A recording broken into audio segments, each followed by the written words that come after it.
Hi, it's Keith Bates here, and today I thought I would talk about pitching contests because one part of the startup world is that you get bombarded with invitations to travel to all sorts of destinations and pitch your idea to a company or to investors.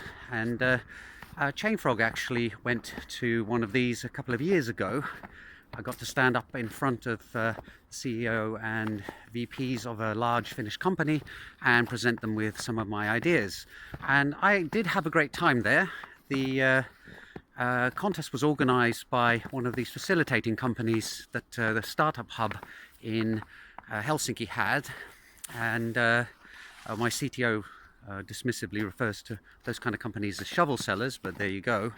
And I enjoyed it, good practice. They paid for a hotel room and to fly my CTO over from England to Finland, so it was useful in that sense. We got to have some good face-to-face meetings, and also we actually made it through to the final six, and at that point we got to see what the prize was.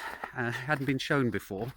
And it turned out it was for two of our engineers to work unpaid for 3 months in the big company in order to develop our ideas further, at which point we politely declined, as did one of the other six. Plus, I think a third of the six pulled out after a few months. Some warnings about pitching contests. Take what you can for free, but be very careful because the prizes aren't necessarily what they seem, and in particular you need to consider the impact on your IP, because if you read the contracts of some of these contests, you may find that there's a clause in there that says that anything you present, for example if you're at a hackathon, any code that you write, you may end up at worst signing the whole lot to the contest organizers or the contest sponsor, or just as bad, you may end up granting the organizers a perpetual license, cost-free, that they may even transfer, which of course is effectively the same as giving them your idea for free.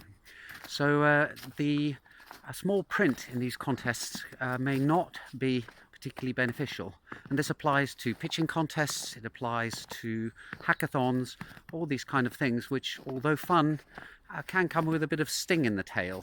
So just a little piece of advice to you startups out there: if there's a free lunch, make sure that you're not paying for it afterwards.